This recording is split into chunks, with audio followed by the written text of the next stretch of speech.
Manlyhallofficial is glad to produce, publish and offer Cosmic Evolution in 7 stanzas translated from the Book of Zion. Stanza I. The eternal parent wrapped in her ever-invisible robes had slumbered once again for 7 eternities. The eternal parent is the absolute, the one cause of the endless diversity. Her ever-invisible robes are space, the ultimate extension of substance in every direction. Space is the substance from which all corporeal bodies are made. It is the common denominator of all form. This substance is gathered together periodically to serve as a vehicle for the manifestation of life. When this life is withdrawn or ceases to directionalize its energies, the form then returns again to its primitive essence, space. If you're enjoying this video and finding value in the content, we kindly ask you to take a moment to subscribe to the channel. A large portion of our listeners and viewers haven't subscribed yet, and by doing so, you'll help us grow and continue bringing you more high-quality audiobooks. Your support means a lot to us, and it's just one click away. So, go ahead and hit that subscribe button to stay connected and never miss out on our latest releases. The 7 eternities are periods of mental differentiation in order that students may comprehend the fact that, as it requires 7 so-called days to outbreathe a universe, the law of periodicity requires that the inhaling or drawing in of a universe to its abstract source is accomplished in 7 hypothetical periods, called here eternities of time. Time was not, for it lay asleep in the infinite bosom of duration. As man's concept of time is merely a measurement of events based upon the periodicity of some natural function, such as the motion of the sun, and is merely used as a method of establishing sequential relationship between incidents, it cannot survive the destruction of its environment. Remove comparative things and you remove all standards which exist in the physical world. Time is merely a concept of eternity, created by a temporal condition. Remove the condition and you remove the products of it. Universal mind was not, for there were no ahai to contain it. When you remove manifestation and return the manifesting elements to their bare state of existence, you not only remove material function but you remove even consciousness itself. Therefore it is said, the Absolute knows itself only through its not-self or reflection. Remove the mental world of nature and you remove thought. Remove the astral world of nature and you remove feeling. Remove the physical world of nature and you eliminate all bodies and forms. The mind has a body as well as any other part of the system. Remove the mental body of the universal God, and universal mind ceases to function. Remove the entire septenary chain of bodies, and all manifestation ceases in nature except the one indestructible function of bare existence. This does not mean that universal mind is dissolved. The mind itself does not change in any way, but for lack of a body it remains an abscondido, present but without function. In the same way, you do not kill a man because you destroy his body, but he vanishes from those environments with which the body was a link. The 7 ways to bliss were not. The great causes of misery were not, for there was no one to produce and get ensnared by them. The 7 ways of bliss are the paths of attainment. When there is nothing to attain, there is no need of method. The great causes of misery, all of which are artificial and the result of inharmonious adjustment between things, cease to function when there are no things to create these maladjustments. Therefore all the reactions of pain and pleasure cease when the friction of the striving atoms, be they physical, mental or spiritual, no longer cause suffering or make use of methods to escape that suffering. Darkness alone filled the boundless all, for Father, Mother and Son were once more one, and the Son had not awakened yet for the new wheel, in his pilgrimage thereon. Darkness is the natural condition, it is light not manifesting. All manifestation is artificial. The eternal darkness is real. The Father, Mother and Son are the 3 spirits that are the cause of the 3 great worlds of manifestation, namely, the spiritual, the material and the intellectual. The wheel is the universal chain revolving around its great central axis. It is symbolic of the circle of creation upon which the gods walk during the days of manifestation and from which they retire when the night descends. The seven sublime lords and the seven truths had ceased to be, and the universe, the son of necessity, was immersed in parinishpanna, to be outbreathed by that which is and yet is not. Not was. The seven sublime lords in this solar system are the spirits of the planets, and the seven truths are the seven great lights to which they bear witness. The son of necessity is the physical, material universe created so that you and I and other living creatures might gradually unfold into dynamic powers, the latent qualities which can only be fully developed under such environments as those with which we labor. It is said that all this visible universe had ceased to be. It was absorbed into the great deep, there to remain until the immutable laws of nature ordered it to come forth again and wander through that great period of time which we call existence. The causes of existence had been done away with, the visible that was, and the invisible that is, rested in eternal non-being, the one being. The causes of existence are the centers of spiritual force which descend from the ark, as in the story of Noah. At the end of a day of manifestation, these lives are withdrawn into that veil which lies above the world of men. When these centers of power are withdrawn, the atoms which composed the bodies through which those lives functioned, no longer having a central cohesive power, disintegrated or separated and returned to their basic formations, the effect being that worlds and stars vanished gradually in space. At a certain time even the great above, or the inner universe as it is called, also dissolves, and everything rests or exists in its most primitive state, consciousness and sleep regaining its lost position as part of the functioning body of the Absolute, and form reabsorbed into space, which is the negative pole of the all-pervading consciousness. Alone the one form of existence stretched boundless, infinite, causeless, and dreamless aleap, and life pulsated unconscious in universal space, throughout that all-presence which is sensed by the open eye of the Dhamma. The Absolute in its abstract sense and space in its abstract sense are absorbed into each other, becoming the one form of existence. The endless ebb and flow of infinite being was the one and only manifestation of life. Universal space enfolded the sleeping multitudes that had but a short time before lived and moved in temporary formations composed of these infinite ingredients. The all-seeing eye of the Absolute, the unmeasurable and the unformed, I being merely in this case a symbolic figure of speech used to express the infinite sense of itself which the all-pervading manifested in the night of the gods, is called the open eye of the Dhamma. But where was the Dhamma when the alaya of the universe was in Paramartha and the great will was Anapadika? This is in the form of a question, for it asks where the eternal was when his body was absorbed in space, when his universe was without form and the great circle of his manifestation was resolved back again into the perfect homogeneity. The mystic would answer, he is unchanged, for when all things are removed he remains. Men sleep, gods sleep, universes sleep, but in sleeping and in waking he remains unchanged. Stanza 2. Where were the builders, the luminous sons of Manvantaric dawn? In the unknown darkness in their ahai parinishpanna. The producers of form from no form, the root of the world, the Devamatri and Svabhavat, rested in the bliss of non-being. This is also a question, for it asks where were the spirits of the dawn, the luminous creatures who build worlds and universes. And it answers, they are returned again to their formless bodies. They are asleep with the wheels upon which they work.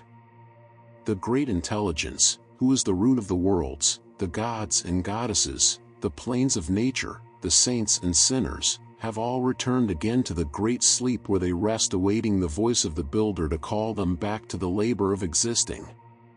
Where was silence? Were the ears to sense it?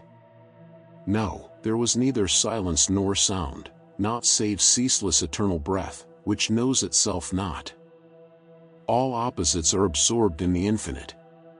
In illustrating this, the ancient Tibetans used sound and silence, one of which cannot exist without the other. They explain that all of these things have passed away and nothing remains except the great vibratory rate of the Absolute itself, which is called here the eternal breath, which knows itself not, for the Absolute only knows himself when he sees his powers reflected from the surface of the not-self. The hour had not yet struck, the ray had not yet flashed into the germ, the Matrapadma had not yet swollen. The time predestined by the laws immutable for the reawaking of the worlds had not come. The great spiritual spark which touches the slumbering germ had not yet impregnated the world seed. The mother lotus, growing in the waters of eternity, had not yet opened its petals. Space had not yet felt the urge of the Absolute to enter again the artificial state of becoming. Her heart had not yet opened for the one ray to enter, thence to fall, as 3 into 4, into the lap of Maya. Space, the Great Mother, was not ready for the ray to enter. 3 is symbolical of spirit. 4 is symbolical of matter. The ray had not as yet fallen or descended as the 3 into the 4. Maya is the world illusion, the substance from which the dream of creation is made. The 7 sons were not yet born from the web of light. Darkness alone was Father-Mother, Svabhavat, and Svabhavat was in darkness. The 7 planetary lords or their celestial archetypes were not yet born from the twisting, swirling nebula impregnated with the thousands of crisscrossing threads of light, for the darkness was still the androgynous parent containing within itself the man-child who was to redeem the world. The spirit and its workers were in darkness, and darkness was supreme. These two are the germ, and the germ is one. The universe was still concealed in the divine thought and the divine bosom. The father and mother are the root of the world, and the root is now one, for until the creation of the worlds of form all things are one. Confusion is born of difference.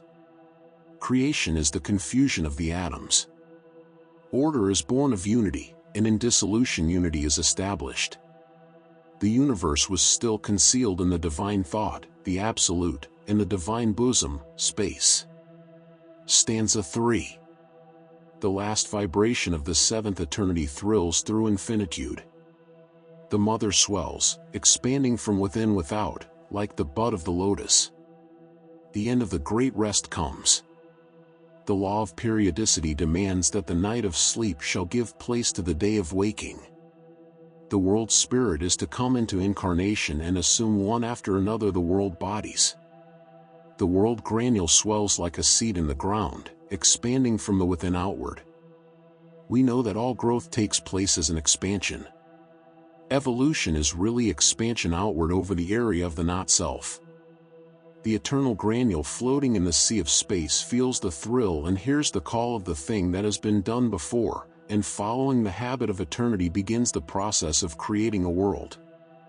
The vibration sweeps along, touching with its swift wing the whole universe and the germ that dwelleth in darkness, the darkness that breathes ever the slumbering waters of life. Creation, according to the occult theory, is not spontaneous or miraculous, but is rather periodic, taking place thousands of times, so that the birth of a world is merely one appearance of a chain of things that have been born and have died 1,000,000 times and will be born and die 1,000,000 times again. The radiant spirit of the dawn of life sweeps over the sleeping granule and impregnates the surrounding area of space with its light and power. The millions of tiny germs of life that have been sleeping feel the thrill of the spiritual ray and, awaking from their unconsciousness, begin the process of re-establishing the cosmos. Darkness radiates light, and light drops one solitary ray into the mother deep. The ray shoots through the virgin egg. The ray causes the eternal egg to thrill, and drop the non-eternal germ, which condenses into the world egg. The light is born out of the darkness, for the darkness is the Absolute and light is the Son of the Absolute that bears witness unto its Father before all men and all worlds. The mother is space, the world virgin, and the sons of God, the rays of light, move space, as is said in the book of Genesis where it states, and the spirits of God move the face of the waters. This is the occult interpretation, which alone brings order out of chaos in the old Jewish cosmogony myths. This ray of light striking the life germ causes it to open, as in the case of the seed of any plant, and from the eternal germ, which is permanent, descends the non-eternal germ, which is impermanent. This germ descends into space, which is the world's substance, and there begins the process of building the world egg, which it makes by impregnating and fructifying the granules of space. Then the three fall into the four. The radiant essence becomes 7 inside, 7 outside. The luminous egg, which in itself is 3, curdles and spreads in milk-white curds throughout the depths of Mother, the root that grows in the depths of the ocean of life. The 3 germs which represent the eternal life principle of the world intelligence descend into the 4, which is the body of space. Vitalized and empowered by its spiritual origin, the germ radiates light and life, and its radiations become the worlds. It becomes 7 planes from the surface outward, and 7 bodies from the surface inward. This luminous egg germ is called 3, for it contains the world spirit, the world soul and the world body. It curdles the surface of space, for in moving the deep it begins the process of forming physical bodies such as we see here, but first they are gassy and nebulous. These curds spread through that area of space which is set aside for this particular scheme of manifestation. Later these curds become the bodies of the planets, the atmosphere, and all the manifesting elements of the sidereal universe. The root remains, the light remains, the curds remain, and still Eohu is one. In the next verse it explains that while all of these differentiations are taking place, the compound Lord, whose name is made up of many sounds, Eohu, remains one. He is not divided. Differentiation is taking place within him. He is neither greater nor lesser as the result of it. The root of life was in every drop of the ocean of immortality, and the ocean was radiant light, which was fire, and heat, and motion. Darkness vanished and was no more, it disappeared in its own essence, the body of fire and water, or father and mother. The impregnating germ had sent its rays into the many worlds, and its rays were gathering a universe together. It had turned the darkness of rest into the flame of unrest and friction, and the eternal darkness had become fire, heat and motion, which is interpreted to mean that it had become spirit, fire, soul, heat, and body, motion. Darkness had been absorbed by the light, for light and darkness are one substance.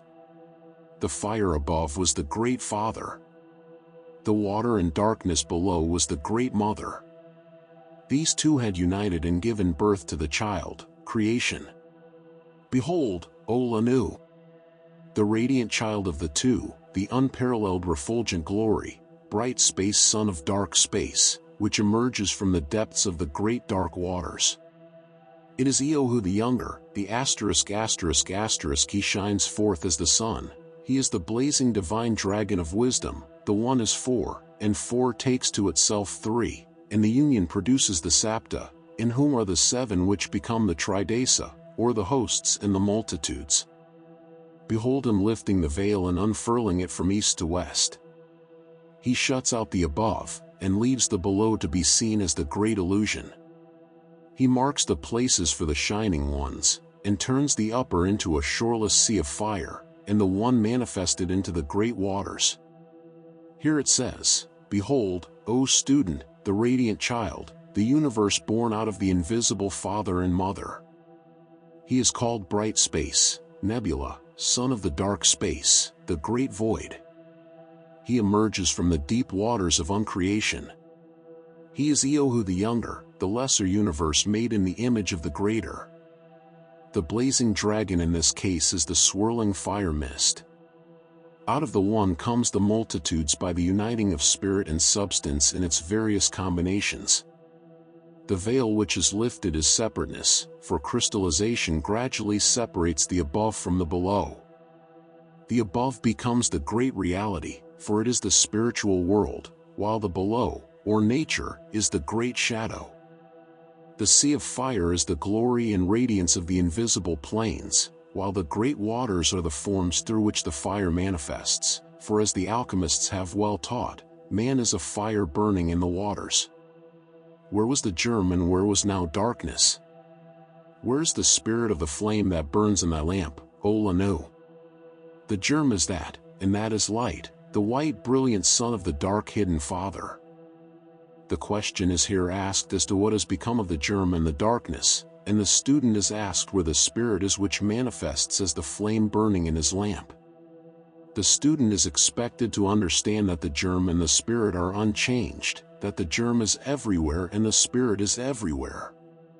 The germ is as it always was, but the glory of its manifestations had destroyed the light, for the germ is the cause of the light, the spirit is the cause of the flame, for all life, all consciousness and all manifestation bear witness to the invisible spiritual thing which gave birth to it. Light is cold flame, and flame is fire, and fire produces heat, which yields water, the water of life and the Great Mother. In this verse some information is given concerning the universe and its formation, based upon ancient occult chemistry. Fire is invisible. It is neither hot nor cold, light or dark. Light bears witness of it. Flame bears witness of it. Heat bears witness of it. It is the sum of all these, and yet none of them. Heat striking the cold darkness of chaos produces moisture or humidity, and from this humidity by crystallization is created the earth. Around the earth as veils the humidity remains, that part which does not crystallize entirely becoming the atmosphere. Father Mother spin a web whose upper end is fastened to spirit, the light of the one darkness, and the lower one to its shadowy end, matter, and this web is the universe spun out of the two substances made in one, which is Svabhavat. Spirit and substance, as father and mother, spin a web, create a body, see spindle in embryology. One end of it is attached to the spirit, we call it the consciousness and the higher mind. The other end is fastened to the shadow world, substance, we call it the animal world and dense physical chemical matter. It is said that this web is the universe, composed of one substance that has placed itself against itself and become two. As the spark that exists between the positive and the negative pole of an electric circuit, so manifestation is a spark born in space between the shining Father, the positive pole, and the dark Mother, the negative pole. It expands when the breath of fire is upon it, it contracts when the breath of the Mother touches it. Then the sons dissociate and scatter, to return into their mother's bosom at the end of the great day, and re-become one with her. When it is cooling it becomes radiant, and the sons expand and contract through their own selves and hearts, they embrace infinitude. This substance expands or radiates when the great light is turned upon it, for it absorbs this light into itself and then pours it out from the center over its area. It contracts and crystallizes, becoming death-like, when the cold darkness, referred to as the Great Mother, envelopes it. It then states that the luminous sons, the great lights, who up to this time have been in conscious unity, dissociate and scatter. By this it is meant that they enter into the form world, or the great illusion. When they have done this, they cease to recognize each other and to realize the cause world from which they came. They enter into the concept of separateness, where they must remain until the dissolving of the universe at the end of the day of manifestation returns them again to the great all by liberating them from the sheaths of substance. The spirits then begin to mold the creation, passing the radiant light mist through their own bodies in the form of the great figure 8, which is the symbol of regeneration. They then become the planetary bodies, who do in a smaller way what the great light accomplished first. They embrace the infinitude and send infinitude into the darkness by impressing the atoms with the consciousness of the finite. Then Svabhavat sends Fohat to harden the atoms. Each is a part of the web. Reflecting the self-existent Lord like a mirror, each becomes internal world. Then the Lord of the entire scheme, the concrete expression of the Absolute, Svabhavat, sends Fohat, the Lord of form, to crystallize the atoms. He is the third logos, or rather a manifestation of the third logos. Each of these groups of atoms reflects the self-existent Lord, Svabhavat, and as they crystallize to form the world, each of them crystallizes into the image of their creator. So are planets, men and gods made, each in a different proportion but all according to one law. Stanza 4. Listen, ye sons of the earth, to your instructors, the sons of the fire. Learn, there is neither first nor last, for all is one, number issued from no number. The sons of the earth are those who reach mental individualization during the present earth change, while the sons of the fire reach their individualization in the mental world. They are the superior illuminating qualities and powers who express themselves in man through sense and mind centers within his own bodies. The statement that there is neither first nor last is used to remind the student that everything in the universe is an embodiment of the abstract, incomprehensible absolute, and in eternity all things are equal, while in time, differentiation has established the system of relative comparisons greater and lesser, larger and smaller. All similar standards of comparison exist only in those planes of nature where matter, in one of its many forms, has obscured the consciousness and rendered the ego incapable of self-analysis. All things came from nothing, and to nothing they return, for to the occultist nothing is the sum of all things. Learn what we who descend from the primordial seven, we who are born from the primordial flame, have learned from our fathers. Wisdom is not evolved within any part of creation as we know it, it descends from the unknown causal worlds. The gods learned it from their fathers, and men learn it from the gods. Wisdom is part of the consciousness of the primordial one, who brings it with him out of no thing. Wisdom, like life itself, is without beginning and without end. When men unfold their minds, they become philosophers, for wisdom is incarnated into the mental environment prepared to receive it. The minds come and go, but wisdom is permanent, unmoved. The power to think is ever present, thought is ever present, but only those who have evolved their mental organisms to a certain degree are capable of receiving the impulses from the ever-existing thought world. From the effulgency of light, the ray of the ever-darkness, sprung in space the reawakened energies, the one from the egg, the 6, and the 5. Then the 3, the 1, the 4, the 1, the 5, the twice 7, the sum total. And these are the essences, the flames, the elements, the builders, the numbers, the arupa, the rupa, and the force of divine man, the sum total. And from the divine man emanated the forms, the sparks, the sacred animals, and the messengers of the sacred fathers within the holy four. As the universe begins its descent downward into the form worlds, it assumes ever denser and more crystallized bodies. It awakens in its passage downward, or as occultists would say outward, hierarchy after hierarchy of celestial beings who have remained unconscious and insensible, but ever present, until nature formed environments for their manifestation. At last it reaches that stage of crystallization which we know as the visible universe. In the environment thus formed are evolving a multitude of creatures who remained out of manifestation until they were awakened by the new world formed to receive them.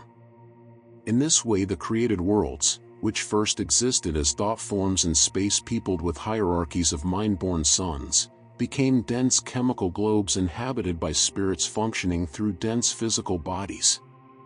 As the animals poured from the ark when the waters subsided, so the great shadow world, physical universe, was peopled with creatures who, while themselves sons of the reality, descended into the illusion, assumed bodies formed of the illusion, and animated these bodies within and without with their own consciousness.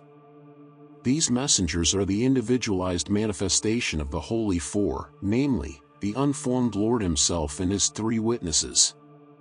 These sacred sparks, born out of the great reality, have become the multitude of lives evolving around us. They were formless and belonged to the Arupa worlds, but they have become creatures of form. These Rupa bodies have gradually been molded by their environments. At the present time these bodies are those most suitable for the growth and unfoldment of the divine germ imprisoned within their atoms. This was the army of the voice, the divine mother of the seven. The The sparks of the seven are subject to, and the servants of, the first, the second, the third, the fourth, the fifth, the sixth, and the seventh of the seven. These sparks are called spheres, triangles, cubes, lines, and modelers, for thus stands the eternal Nidana, the Eohu, which is. The servants of the third logos are called the army of the voice. The first logos is the eye of the infinite. The nostrils are symbolical of the second logos, while the mouth is the third logos. From this mouth comes forth the army of the voice. The vowel sounds formed by the great mouth are the sacred seven. The voice speaks forth its army, and the rates of vibration surge through infinity. The sparks and atoms dance and thrill in space, animated and vivified by the sacred seven, which is sounds issues from the divine mouth. The spheres, triangles, cubes and lines spoken of refer to the atoms of which the seven worlds are composed. The base substance of each of the great world planes is composed of geometrically shaped granules. These differ in shape according to the plane to which they belong. The army of the voice, under the control of the seven great lords, molds these geometric granules into orderly strata to be later used as bodies for the world spirit coming into incarnation. Nidana is the thread of life which fastens the universe together. It is the invisible thread of life along which crystallization takes place. Darkness the boundless, or the no-number, Adi-Nidana Svabhavat. I, the Adi-Sanat, the number, for he is one. 2. The voice of the Lord Svabhavat the numbers, for he is 1 and 9. 3. The formless square. And these three enclosed within the O are the sacred 4, and the 10 are the Arupa universe. Then come the suns, the 7 fighters, the 1, the 8th left out, and his breath which is the light maker. The 3 great steps are established, first, Adi-Sanat, the 1, who is called the old and the elder, then the voice of the numbers, which is known as the desire to be and is the function of the second logos, and lastly, the formless square, which is the material universe in its arupa or archetypal condition. These 3 logi within the body of the one make the 4. They are the divine formless ones. In the second world dwells the Decimo, while from the mouth of the third world come forth the 7 fighters to whom is given the labor of organizing the inferior worlds that they may become suitable bodies for the Lord, blessed be He. These 7 and the one who refused to come forth, or more correctly the one who was left out, are also the great spiritual beings who form the sons of the cosmic chain. Our own Son, who makes light with his breath, is the 8th left out, in the sense that he was the first cast off from the dark swirling mass from which our manifold universe was produced. Then the second 7, who are the Lipika, produced by the 3. The rejected Son is 1. The sons are countless. The second 7 are the lords of karma, who record and note the destiny of the universe. They are the historians of cosmos and are, in one sense of the word, the 7 planes of nature which record in their subtle substances the actions and reactions of all created things. As an example of this, we may say that our thoughts are recorded in the mental world, our feelings in the astral world, and our actions in the granules of physical substance. The rejected one became the center of our solar system, and is the only great illumined presence which descended low enough to be sensed by chemical elements and bodies. Stanza V. The primordial 7, the first 7 breaths of the dragon of wisdom, produce in their turn from their holy circumgyrating breaths the fiery whirlwind. The 7 breaths poured out from the mouth of the third logos create the first principle of friction. The third logos is the one here referred to as the dragon of wisdom. The 7 spirits before his throne, by their strivings, create Fohat, the fiery whirlwind. It is a mistake to say that Fohat is electricity, but he is certainly the thread of vitality running through all the universe. It is said in the ancient writings that the worlds are knots upon the cord of Fohat. In one sense of the word they are plexi. Electricity is one of the manifestations of Fohat. The gods make Fohat the messenger of their will, and he goes forth. They make of him the messenger of their will. The Dzayu becomes Fohat, the swift son of the divine sons whose sons are the Lipika, runs circular errands. Fohat is the steed and the thought is the rider. He passes like lightning through the fiery clouds, takes 3, and 5, and 7 strides through the 7 regions above, and the 7 below. He lifts his voice, and calls the innumerable sparks, and joins them. The great latent wisdom, which is called Dzayu, becomes active and operative through the medium of Fohat in the same way that thought becomes activity through the medium of the nerves. Fohat, the universal nerve fluid, is called the steed, or Vahan, and thought or intelligence becomes the rider. Fohat passes, in the form of nerve impulses, through the fiery mass of the world to be. In this way the gods gain control of the atoms, for they can later send their orders along the threads of force spun by Fohat. He passes with 3, 5 and 7 strides through the worlds and cosmic planes which constitute the 3 worlds, for the 3, 5 and 7 of Freemasonry are the same as those referred to in this ancient Tibetan book. His voice is his activity. He calls the sparks from primordial substance, and they gather round his threads of activity. An endless droning sound, like the purr of a great engine, is heard. It is Fohat, born of the friction of space. He is their guiding spirit and leader. When he commences work, he separates the sparks of the lower kingdom that float and thrill with joy in their radiant dwellings, and forms therewith the germs of wheels. He places them in the 6 directions of space, and one in the middle, the central wheel. Fohat is the power that rules the sparks, as the nerves rule the organs of the body. He separates the denser particles that dwell in the darkness below and forms of them nerve plexi or seed atoms which will later become planets. He places them in the 6 directions in the form of an interlaced triangle, and in the center he places the 7th, and this 7th is one of the great 7. So the body of the universe is ordained. Fohat traces spiral lines to unite the 6th to the 7th, the crown, an army of the sons of light stands at each angle, and the Lipika in the middle wheel. They say, "This is good, the first divine world is ready, the first is now the 2nd. Then the divine Arupa reflects itself in Chayaloka, the first garment of the Anapadaka. As all parts of the body are connected with the brain, so the lords of the 6 angles are connected with spiral threads to the crown who dwells in the center. The builders, who are called the sons of light, take their places upon the 6 great atoms, while the ruling hierarchy dwells in the center. Thus the abstract body of the Logos is made. This body is invisible and intangible to such senses as we now possess, but was nevertheless far denser than its preceding state. Condensation had begun in space, and the formless Lord assumed his first body and began the process of being enmeshed in the great illusion of creation. Fohat takes 5 strides and builds a winged wheel at each corner of the square, for the 4 holy ones and their armies. The process of descending into the denser substances continues. Fohat builds the 4 great thrones or centers for the Maharajas of the 4 angles. They are the lords and kings of the Dayan Chohans and rulers of the 4 cardinal angles of cosmos. They are the beasts of revelation who bow before the throne of the infinite. The Rosicrucians called them the lords of form. They are the lion, the bull, the man, and the eagle. They are the 4 great body centers in man. They are also the winged wheels filled with eyes, referred to in Ezekiel. The Lipika circumscribe the triangle, the first one, the cube, the second one, and the pentacle within the egg.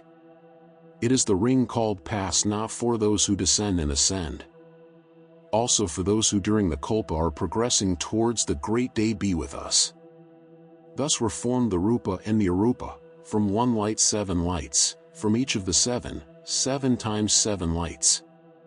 The wheels watch the ring. The Lipikas begin the process of organizing. They also separate the permanent from the impermanent, giving to each its appointed place. They build the ring pass not, which is to separate cause and effect. This ring also is the outer boundary of cosmos, and separates the gleaming, glistening bubble from the dark space that surrounds it. It can be called the invisible shell, which nothing can pass through until the great day be with us. Each of the primitive 7 great lights casts off 7 suns. Each of these casts off 7 planets. Each of these planets differentiates 7 globes within their own bodies. The globes and the wheels face the ring, prepared to follow the orders of the central light, which is their cause and ultimate. Stanza 6. By the power of the Mother of Mercy and Knowledge, Kuan Yin, the triple of Kuan Shayin, residing in Kuan Yin Tien, Fohat, the breath of their progeny, the son of the suns, having called forth, from the lower abyss, the elusive form of Sintihang in the 7 elements. By means of the invisible, concealed Mother of Nature, Kuan Yin, and the material body of nature, her consort, and Fohat, the child of their frictions, the shadow of the material universe was called forth out of the lower abyss, and the 7 material elements appeared as crystallizations of their spiritual causes. The previous stages discussed were invisible, and while they dealt with substances, these substances were too fine and attenuated to be cognized by such senses as we possess today. The subtle elements of nature were moved long before the dense physical particles could be made to respond. The swift and radiant one produces the 7 Laya centers, against which none will prevail to the great day be with us, and seats the universe on these eternal foundations surrounding Chintayan with the elementary germs. The 7 Laya centers were formed by Fohat as the germs of the coming planets. They were vortices, low-pressure areas, which ever moving, spinning and twisting later gathered the worlds about them, veiling themselves in planets and other celestial bodies. Nothing will prevail against these centers until the great day of dissolution. The physical universe is built around these germs, which are its true foundation. Each of these series of wheels consisted of 7 large wheels, each with its 7 smaller globes within itself. Thus forms were established.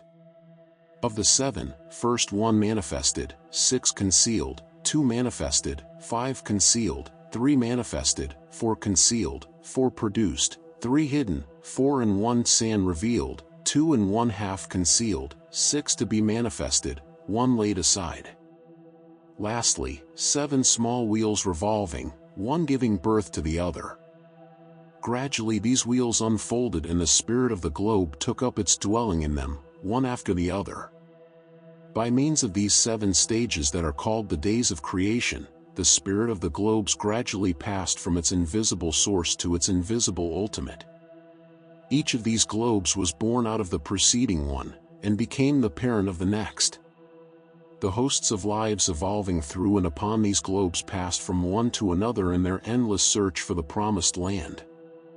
He builds them in the likeness of older wheels, placing them on the imperishable centers. How does Fohat build them? He collects the fiery dust. He makes balls of fire, runs through them, and round them, infusing life thereinto, then sets them into motion, some one way, some the other way. They are cold, he makes them hot. They are dry, he makes them moist. They shine, he fans and cools them. Thus acts Fohat from one twilight to the other, during 7 eternities. Fohat, the voice of the progeny, built these wheels in the likeness of the great wheel, and according to the plan that had been established eons before. The imperishable center he used as the axis or thread, and upon these centers he strung the wheels or beads. They were capable of being destroyed, but the thread was imperishable. Fohat gathered the flaming sparks of space, he made balls of fire, nebulae, he ran through them, impregnating them with his energy, he gave them his power, which is motion, they turned in different directions, according to the work they had to accomplish. They were cold and dark, the mental air mist, he made them hot, the astral fire mist. He made them moist, humid water ether. He cooled them into solids, chemical dense substances. Thus acts the spirit of Fohat, the Lord of change, from the dawn of creation till the twilight, his labors taking 7 eternities. At the 4th, the sons are told to create their images. 1/3 refuses to obey. The curse is pronounced, they will be born on the 4th, suffer and cause suffering. This is the first war. The 4th round of every chain is that of greatest density. At that time the sparks individualized from the body of the logos must assume their 4th rate of consciousness. In the case of our chain of globes, the 4th round was the beginning of human life, as we know it today. Some of the spiritual globes of light, which we call spirits, refused to come in, and upon them was pronounced a curse. The curse was the reaction of the law upon those who refused to obey it. They became the red men, who were born in the 4th race, which we know as the Atlanteans, and were the most warlike and destructive of all nations. The older wheels rotated downwards and upwards. The mother's spawn filled the whole. There were battles fought between the creators and the destroyers, and battles fought for space, the seed appearing and reappearing continuously. The older wheels referred to are the first 3 globes of our own Earth chain, upon which man passed through the mineral, plant and animal stages of his growth. The mother's spawn are the world germs. They battled in space for a right to exist. Many were destroyed, but finally the stronger gathered themselves into comets and became the wanderers. These comets later became suns and planets. In embryology we can see one of the most remarkable examples of primitive life in its battle for existence. In this microscopic war many lives are lost. Rather, it would be better to say many little creatures lose the opportunity to live in order that one may survive. Make thy calculations, Lanu, if thou wouldest learn the correct age of thy small wheel. Its 4th spoke is our mother. Reach the 4th fruit of the 4th path of knowledge that leads to nirvana, and thou shalt comprehend, for thou shalt see. The great ones have explained to us that our system of worlds is made up of 7 wheels. Each of these wheels is spinning on one of the major spokes, which are the 7 born out of the one. The 4th spoke is the parent of our globe, for we are on the 4th of the lesser wheels. We are in the 5th division of the 4th wheel, for our present race is the 5th division of the human world period, and the human world period is the 4th spoke of the great wheel composed of 7 world periods. It is by this rather abstract method of calculation that man is able to determine his true position in the great plan. Stanza 7. Behold the beginning of sentient formless life. First the divine, the one from the mother spirit, then the spiritual, the 3 from the one, the 4 from the one, and the 5 from which the 3, the 5, and the 7. These are the threefold, the fourfold downward, the mind-born sons of the first Lord, the shining 7. It is they who are thou, me, him, O Lanu. They, who watch over thee, and thy mother earth. In this verse the origin of sentient life is discussed. The system is exactly the same on a smaller scale that the great cosmic system passed through in a greater way. The solar logos is called Ishvari, and he is referred to here as the first Lord. His mind-born sons are the 7 planetary lords created out of himself. Bhumi, the great mother, is in this case the earth itself. The mother spirit is the divine overconsciousness from which the logi and regents are differentiated. The 3 from the one are the 3 witnesses who will sow the seeds of spirit, soul, and body into the solar world. The Lanu is told that these spiritual principles are within himself, they are his life, they exist separate from him, but he cannot exist separate from them. The one ray multiplies the smaller rays. Life precedes form, and life survives the last atom of form. Through the countless rays proceeds the life ray, the one, like a thread through many jewels. The one light of the solar logos breaks up into many parts. These parts become the differentiated portions of the solar system, for every atom and granule of the solar space is impregnated with the consciousness and power of Ishvari. His life courses through everything, like the thread upon which beads are strung.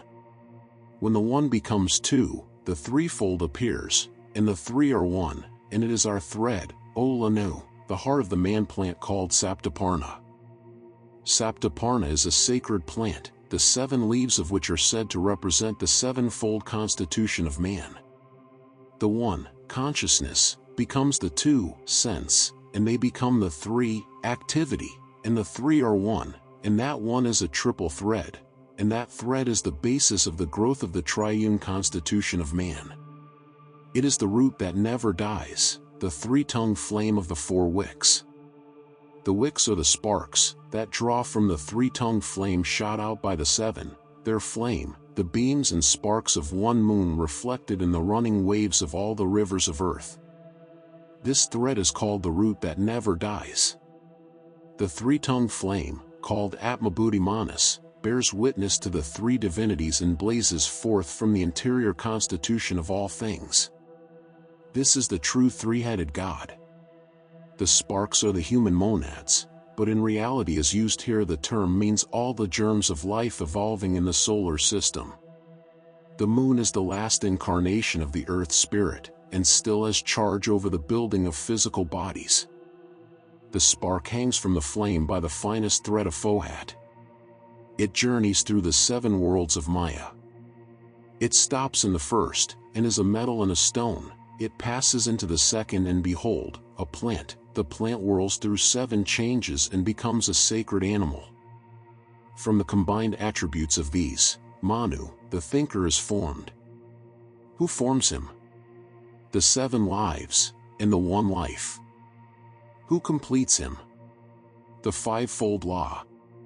And who perfects the last body? Fish, sin, and soma.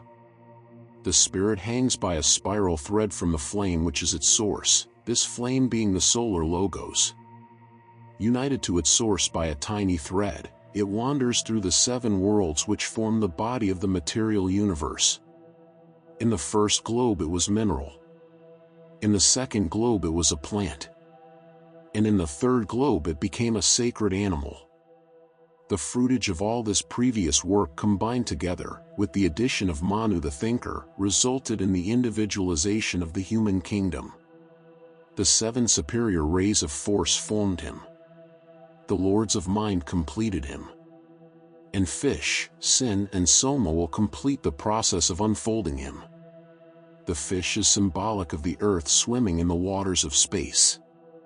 Sin is the symbol of the soul, which is built by the reactions of evil deeds, while soma, an intoxicating liquor, represents the spirit, for the power to ferment is a divine attribute.